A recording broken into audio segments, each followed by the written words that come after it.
Assalamualaikum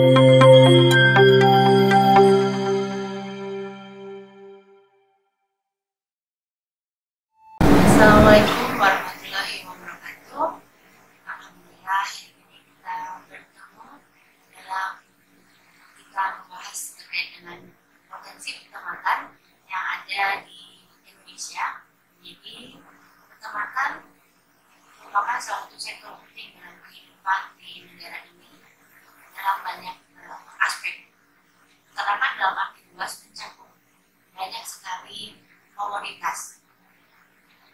Sapi, kambing, domba, ayam, dan binatang-binatang lainnya yang digunakan oleh masyarakat untuk memenuhi kebutuhannya.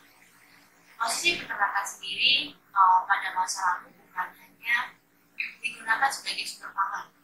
Untuk pemenuhan kebutuhan pangan, masyarakat Indonesia banyak menggunakan binatang-binatang ternak yang kecil, ayam, misalkan yang merupakan khas asli Indonesia.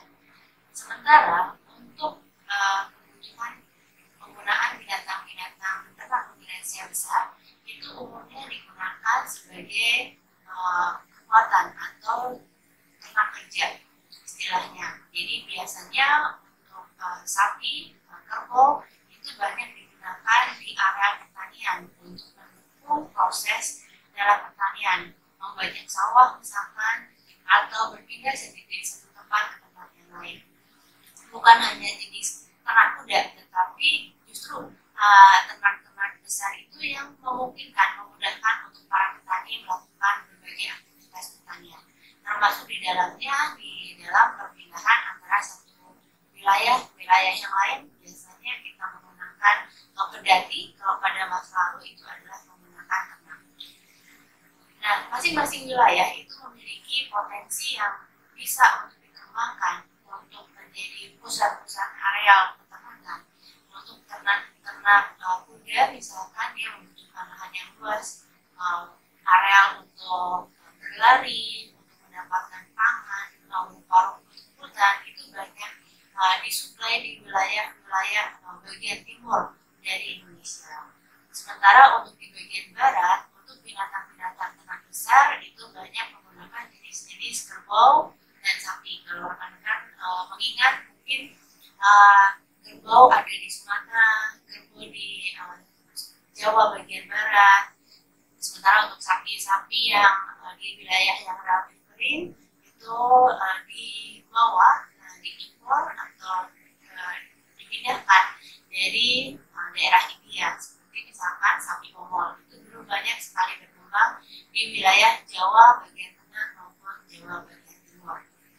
Nah, pada perkembangannya binatang-binatang ini juga menjadi salah satu bagian ritual atau bagian dari ibadah untuk orang Islam. Itu yang kemudian masuk jenis-jenis binatang-binatang yang lebih cepat berkembang biak seperti kambing dan domba yang membutuhkan penggunaan hijauan pakan atau pakan ternak yang lebih efisien dalam jumlah yang kecil, tapi dia dapat memberikan hasil umur kedewasaan dari ternak itu lebih cepat. Ini yang kemudian banyak sekali jenis-jenis kambing, domba itu dibawa ke Indonesia, termasuk juga menjadi bagian dari hadiah yang diberikan oleh pemimpin-pemimpin umat dari kekhilafan pada saat para raja di Indonesia, di Nusantara itu memeluk agama Islam. Seperti misalkan kambing gembrong dihadiahkan kepada Raja Buleleng yang ada di Bali. Kemudian domba yang kita kenal domba Garut itu merupakan hadiah kepada Raja Pajajaran dari Sultan Tuti.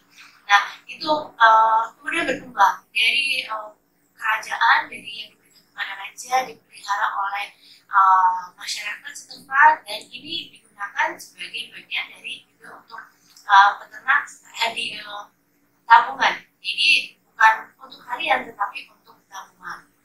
Itu sebabnya banyak di masyarakat kita melakukan pemeliharaan ternak dalam jumlah yang kecil-kecil sesuai dengan kemampuan mereka. Karena memang apa yang mereka lakukan adalah untuk memenuhi kebutuhan mereka, untuk tabungan, untuk mendapatkan hasil penjualan dalam waktu tertentu.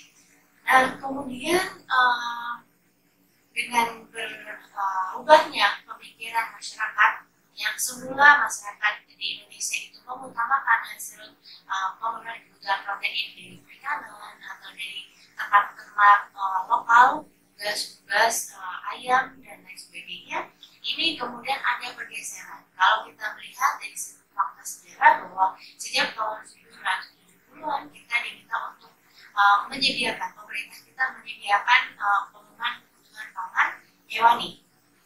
Nah, persyaratan untuk pemenuhan kebutuhan pangan hewani itu tentu saja sangat luas. Jadi banyak sekali berkembang peternakan-peternakan kecil, peternakan besar, dan jumlah pemeliharaan ternak yang besar di Indonesia, terutama di tahun 80-90-an itu ayam menjadi salah satu sumber pangan utama, termasuk juga telur. Hanya saja kemudian ada perubahan di dalam kebijakan secara global yang menyebutkan bahwa salah satunya sumber protein hewani yang terbaik adalah berasal dari ternak ruminansia besar, atau dalam hal ini dari ternak sapi.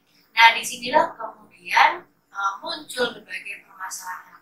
Kenapa? Karena memang pada saat kita menjadikan sebuah ternak atau binatang atau suatu hal menjadi komoditas yang harus dipenuhi dalam jumlah yang besar, tentu saja tidak bisa dilakukan lagi dalam skala-skala kecil. Tetapi ini memerlukan segmen bisnis, segmen industri. Nah, peternakan diindustrialisasikan itu akan menjadi sebuah beban yang berat untuk peternak itu sendiri, karena mereka kalau memelihara 3, 5, 10 ekor, mereka bisa melakukannya sendiri, mencari makan sendiri. Nah, kalau rekan-rekan bisa membayangkan, kambing, domba itu hanya membutuhkan sekitar 25 kilo untuk 25 kilo rumput untuk dapat memproduksi atau untuk membiayai memberikan makan kepada 10 ekor ternak. Tapi kalau kemudian untuk ternak yang besar, sapi misalkan 30 kg itu hanya untuk 1 ekor ternak sapi. Kalau kemudian dia harus memelihara dalam jumlah 10, 100, maka itu menjadi beban yang luar biasa untuk para peternak itu sendiri. Nah, belum lagi kemudian perubahan secara global pada proses beternak. Dalam banyak hal, peternakan kemudian menjadi banyak ada segmentasinya, pemberian mulai dari pemberian pakan, pemeliharaan ternak, sampai pasca panennya atau setelah pemotongan.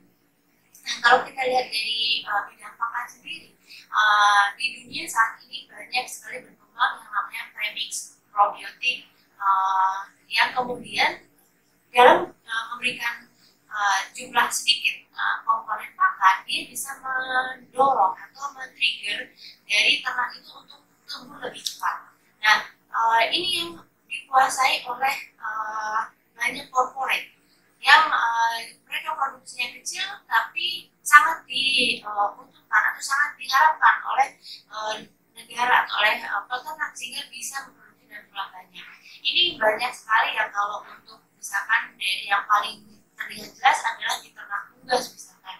Mereka menguasai di prebiotiknya, premix, kemudian bahan-bahan pakannya, yang semuanya itu diindustrialisasikan, sehingga pada saat peternak melakukan upaya peternakan dalam skala kecil, unggas misalkan, itu membutuhkan segmen-segmen lain yang mau tidak mau harus dipenuhi oleh dengan pembelian, dengan melakukan upaya dari luar, input dari peternakan yang besar, yang biayanya ini bisa dimainkan, atau dalam artian kalau sebagai bahan promosi dia mungkin gratis atau harganya murah, tapi begitu petani, peternak tergantung pada bahan-bahan tersebut, harganya tidak lagi bisa dijangkau. Nah, ini yang kemudian menjadi sebuah kontrol. Belum lagi di dalam segmen ternaknya sendiri, pada saat kemudian ternak dipelihara, ada perawatan-perawatan yang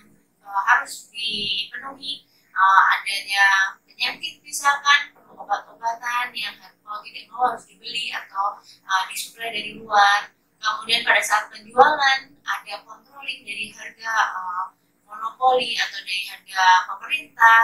Nah, ini yang kemudian akhirnya menjadikan permasalahan dalam masyarakat untuk mendapatkan produk-produk peternakan.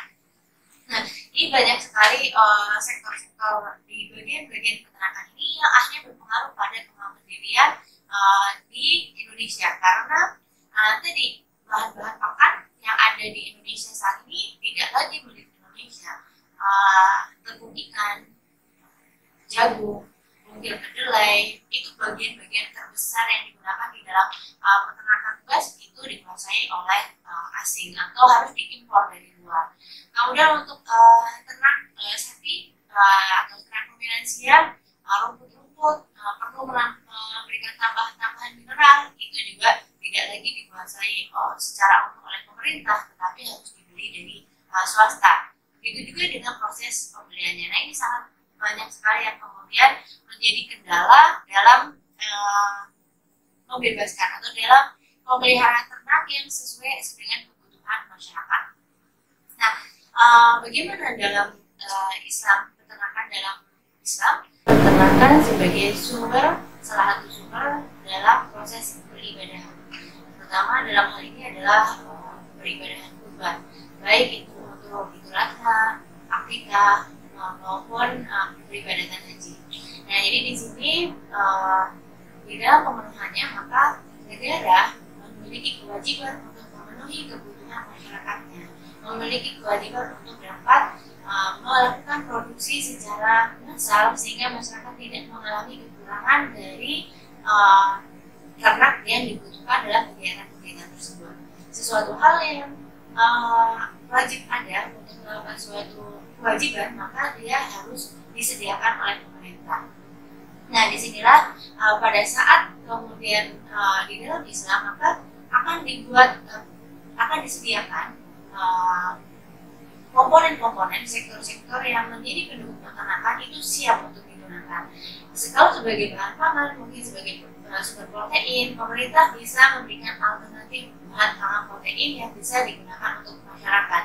Atau kalau dalam hal lain, banyak pangan-pangan sumber protein yang bisa disediakan untuk masyarakat, bukan hanya dari ternak ruminansia. Jadi ternak ruminansia itu bukan berarti kemudian bahan pangan yang harus disediakan setiap hari, tetapi setidak-tidaknya pemerintah itu bisa menyediakan kebutuhan ternak untuk ibadah masyarakat muslim. Nah, ini merupakan komponen yang sangat penting di dalam pemenuhan kebutuhan syariat Islam. Nah, jadi harus dikelola, disediakan berbagai sektor, misalkan dari kebutuhan pakannya. Kalau misalkan ternak ruminansia berarti padang rumput, berupa pangonan-pangonan, kemudian untuk pemeliharaannya, bagaimana disediakan kandang-kandang, apakah dibuatnya berupa kandang koloni yang digunakan bersama-sama oleh masyarakat peternak sehingga peternak itu akan lebih layak hidupnya. Kalau sekarang kita melihat banyak peternak yang hidup bersama sapinya misalkan, berarti akan dilakukan pemisahan sehingga ternaknya lebih kondisinya lebih terserang dan manusianya, peternaknya lebih sehat kondisinya pada saat dia tinggal terpisah dari ternaknya. Kemudian yang berikutnya lagi, selain itu juga bagaimana melakukan jalur distribusi. Nah, ini hal yang sangat penting karena tadi di Indonesia sendiri ada pusat-pusat produksi ternak, ada wilayah-wilayah yang bisa mensuplai ternak, tetapi jalur untuk disediakan kepada masyarakat yang membutuhkan itu masih sangat jauh. Kalau kita bisa melihat untuk harga sapi misalkan di Nusa Tenggara itu bisa pada kisaran 5 juta rupiah per ekor sapi dewasa. Nah, sementara di Jawa Tengah, di Pulau Jawa itu pada kisaran 15 sampai 20 juta. Nah, masalahnya ada di mana? Ini adalah masalah di distribusi atau masalah di transportasi ternak dari sumber produksi ternak ke arah konsumennya. Nah, ini perlu difasilitasi, tidak bisa dilakukan oleh peternak sendiri, tetapi perlu fasilitas dari pemerintah. Nah, Islam mewajibkan bahwa pemerintah memenuhi syarat-syarat untuk masyarakat yang menegakkan atau melakukan ibadah sesuai dengan syariat Islam. Ya, jadi perkembangan peternakan ini tidak bisa terlepas dari pemerintah. Pada saat pemerintah kemudian menegakkan hukum-hukum sesuai dengan syariat Islam, maka permasalahan-permasalahan yang ada di dunia peternakan ini insya Allah akan dipecahkan, karena akan ada pemilahan-pemilahan mana bagian-bagian yang wajib dipenuhi, mana bagian-bagian yang kemudian dimaknai sebagai kemandirian pangan. Tidak bisa kita melakukan penyeragaman dari wilayah-wilayah yang kemudian misalkan pusat ikan dia harus memiliki standar penggunaan kebutuhan protein berarti sebenarnya dari ikan dari daerah-daerah nelayan. Kemudian wilayah-wilayah peternakan yang memiliki sumber-sumber ternak dia bisa memenuhi kebutuhan proteinnya dari ternak yang dimilikinya. Mungkin dari saya itu penjelasannya, mudah-mudahan bisa memberikan gambaran bagaimana pemerintah kita, bagaimana kehidupan kita akan menjadi lebih baik pada saat kita menerapkan Islam dalam kehidupan. Sekian, wassalamualaikum warahmatullahi wabarakatuh.